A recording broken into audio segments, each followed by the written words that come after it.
Hey guys, Mark Allen, BHSpringSolutions LLC and BHSpringSolutions.com, and we're into the next session of High Power University, and we are getting out of the Wikipedia article that's currently online about the Browning High Power, and we've been all the way through this article and kind of filling in the gaps and offering some clarifications and some additional information in addition to what is here.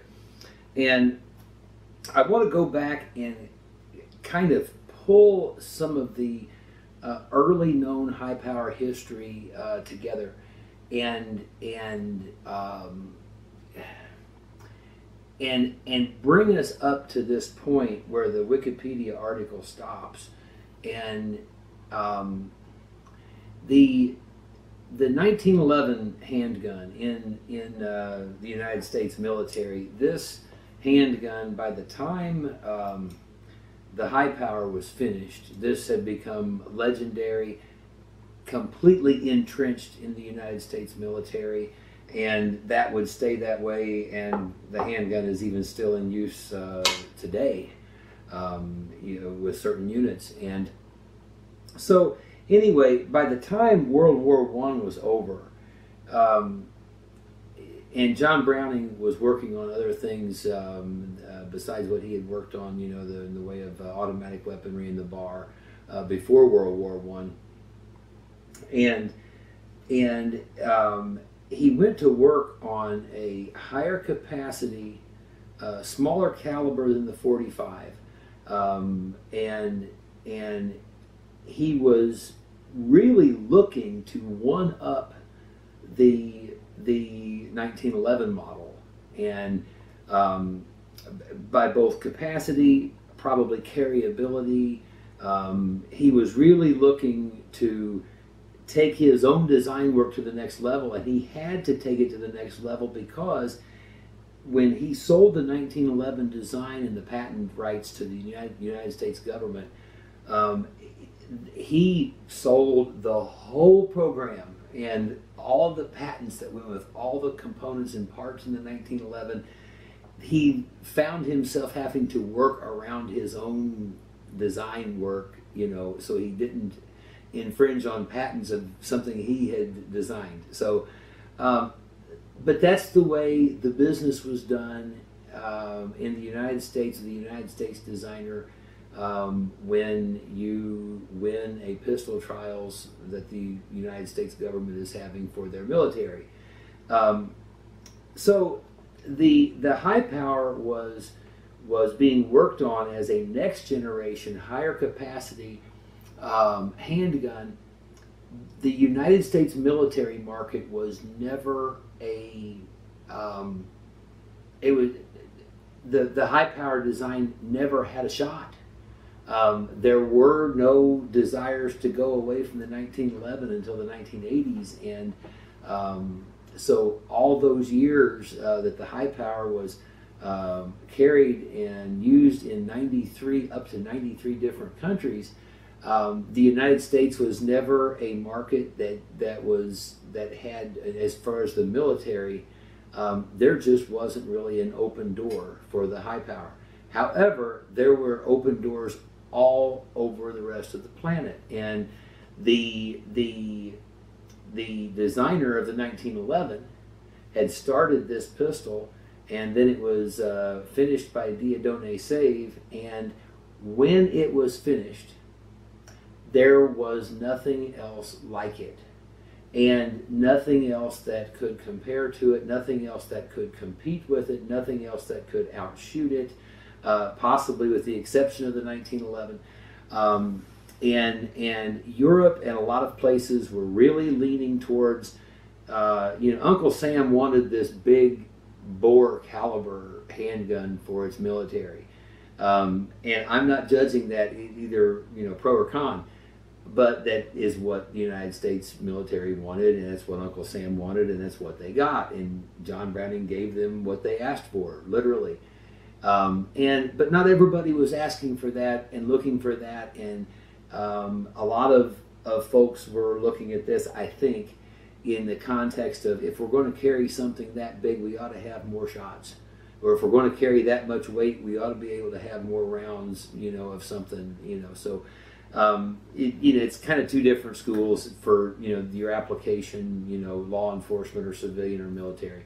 So the high power pistol gets off the ground, and Dieudonné Save, can you imagine being this guy following John Browning and working to finish one of John Browning's started designs and trying to imagine and envision how would John Browning do this? What was he thinking? Where was he going with this? How was he going to bring this thing in? And Dieudonné Save did a admirable job. One of the things that we picked up on, this is, by the way, a high-resolution print of an actual schematic that hung in the FN Erstal, Belgium factory at one point, and we had this given to us, and I share this with you because if you've not seen the high-power pistol in this format, one of the things that John Browning was famous for was symmetry in his designs, and very graceful. Everything works together. It's like everything is part of the machine, and it just functions and works beautifully, all harmoniously. And the first thing that I noticed when I first saw this was this handgun and its design has a lot of traits of John Browning and echoes of John Browning. And then you notice the trigger subassembly area, and it looks anything but symmetrical. It kind of looks cockeyed. It's kind of in there at an angle. Then you've got this magazine disconnect, and it's got an angle this way, and you've got the magazine face, and it's angled the other way. So you got kind of these opposing angles happening, which is awkward, and has led to a lot of the lack of out-of-the-box trigger pull awards for the high power. Anyway, those are were a little bit of a downside of two different designers working on the same handgun, because Dieudonné Save really did not have any idea about some things about how John Browning had planned to finish this, and so he had to do it the best way he could. And I think that Dieudonné Save learned very, very well. We have a lot of customers, who mention that they love this handgun because this handgun is just, they say, sexy. And I ask them, I said, well, when did you ever see beautiful curves that were not sexy, right? And when you start looking at the detail, and you have radiuses going into radiuses and going into other radiuses, and the way that the handgun just flows, and everything just flows into one, and it's just a beautiful thing. And Dieudonné Save was he had a very impossible act to follow, and I think that he really overachieved in the aesthetics department. We know he made a handgun that is exponentially more expensive to manufacture than a 1911 is. And this is part of the Achilles heel of the high power design, is you have this merging of two different designers, and certainly Dieudonné Save did a lot of things having learned it from John Browning, but he wasn't the same designer as John Browning. And to his credit, he did something amazing, which was he picked up something that somebody else had started and he finished it. And in 1935, realistically, there was nothing that compared to the high power pistol in terms of capacity and just all kinds of capability things. There was nothing that compared. It was the world's first double stacked magazine, or stagger stacked magazine. So nothing could compete with it from a capacity standpoint. And it was out of the box reliable, like a John Browning firearm would typically be. Starting out originally with its internal extractor. The internal extractor, this would have been something that Dieudonné Save did, even though it's John Browning's 1911 extractor in essence. By the time Dieudonné Save finished the high power, the 1911 patents had expired. They were out of the way. So that opened up some things from the 1911 that Dieudonné Save could then put into the high power. The downside of the internal extractor is you wind up with this sear pin. Sometimes it fits flush, sometimes it doesn't. It would be a manufacturing pain in the you-know-what, because it's right in the middle of your slide serrations here. You have to match the slide serrations of the part to the slide serrations themselves. And you see, this is a perfectly functioning, excellent condition, old high power. We believe it was among the first 7,500 high powers ever made. But that sear lever pin is what it is here, doesn't quite fit exactly flush to the frame, and the serrations don't exactly line up perfectly. And this design work is both beautiful and it's a pain in the butt to fit and to have everything just, you know, gorgeous. The 1911 had no such characteristic here. Much more predictable kind of design work in John Browning's 1911. So the other thing that caused of the internal extractor is machining this slide would be a real trick, because the high power slide is not a 1911 slide. John Browning designed the 1911 slide to contain the internal extractor. It's an easier approach to machine. The high power's usage of the internal extractor, this really got complex in the machining world of the slide. I doubt that the folks at FN were big on the aesthetics of the high power. And remember, this high power was in a lot of ways, I mean, you know, the whole time I was, you know, in my teens and 20s, it was high power or 1911 or high power. So these two handguns kind of had, you know, a Ford versus Chevy kind of thing going on for a long time. So, but I would imagine that probably was not overly pleasing to the folks at FN, and it's a hard to fit ingredient. So, while the high power came out a superior handgun to any handgun that had been made, in my opinion, to that point in history, because two different designers designed it, what did not happen was John Browning was also very excellent at designing efficient to manufacture, fewer parts, more margin for things to wear and continue to work, things like this. And the high power missed out on some of that, and a lot of that the high power did not miss out on. But what Dieudonné Save was faced with more of how did John Browning envision that this was going to work, and he couldn't be as concerned about how do you make this function completely excellent and be efficient and cost-effective to manufacture and assemble and everything that goes into actually building a handgun. So I think that's been one of the Achilles heels of the high-power pistol.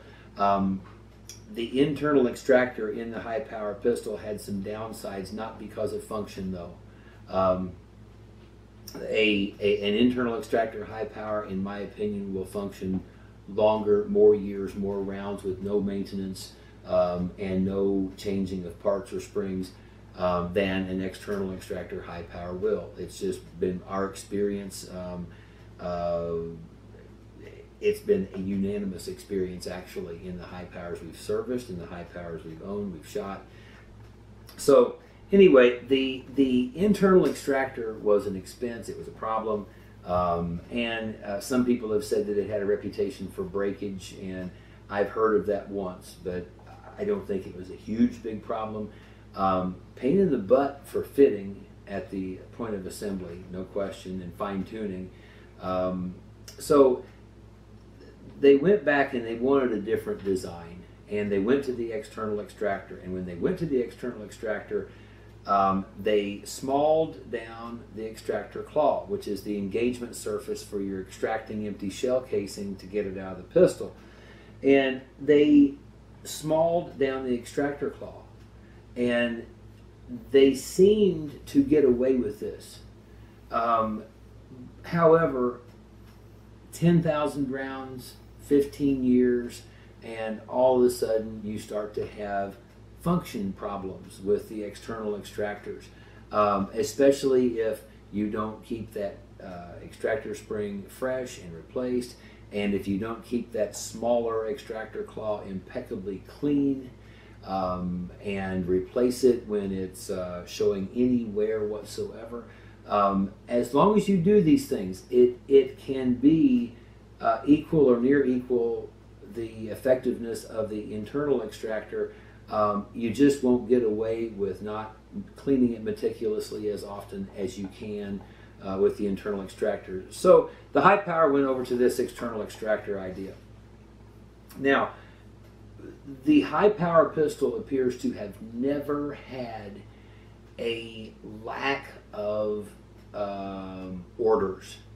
FN, we don't see any periods where there seemed to be a problem with demand for the high power pistol. In fact, it looks like over history the demand, it grew and it grew some more, and you know, it was such a sought after handgun that, you know, the FN Erstal factory was an objective of Hitler's, and they were made for the Germans in the same factory during you know, the German occupation in Belgium, and the production continued, and from everything we see, there was no lack of demand apparently ever. What we do know is a lot of people have said, well, why did FN license production to Argentina? FN had no ability to fill all the orders they were getting for the high power pistol when they did that. Well, why would they have had a licensing agreement and provide an even yet different set of blueprints to than was provided to Argentina, which was a different set of blueprints than was used for the Browning high power in FN or the Inglis in Canada? Why did they license over there? And again, the same answer. They could not make enough high powers. They had more orders than they could produce for, and they continued having more orders than they could produce for into the 70s. Leon Hubert has at this point designed the Browning BDA 380, which is also the Beretta 84, and FN loved it, Browning wanted it, and FN had no capacity to add this handgun into their production. And again, they were still very, very heavy in high power production. High powers were being produced in Hungary and in Canada, but now going around that time in the 70s to India and Argentina, and then later on into the middle 80s, Israel did started the Korean series of high powers. So it was like the entire life of this handgun, FN could not overproduce this handgun. In other words, they couldn't produce enough of them to ever get themselves buried in inventory because there was no real shortage of orders. and that went on for decades, and it went on for decades because it is such a fantastic weapon, that it in essence endured with very few changes, literally for decades. But then came the 1980s, and this was a period that appears, from what we know and what we see about FN, to have been a period where there was a lot of actually not understanding inside FN exactly what they were facing, because they were starting to see suddenly a decline in orders for high power pistols, and they had never seen this before. Suddenly they were performing well at pistol trials and they still weren't getting the orders.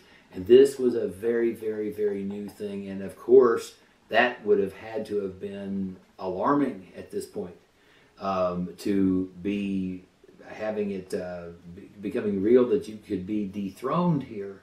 And so we're going to go in our next session what FN did to try to counteract that. It leads us here to these variants we're going to finish up talking about, and we're going to be through the history of the high power pistol, and getting on to our next modules.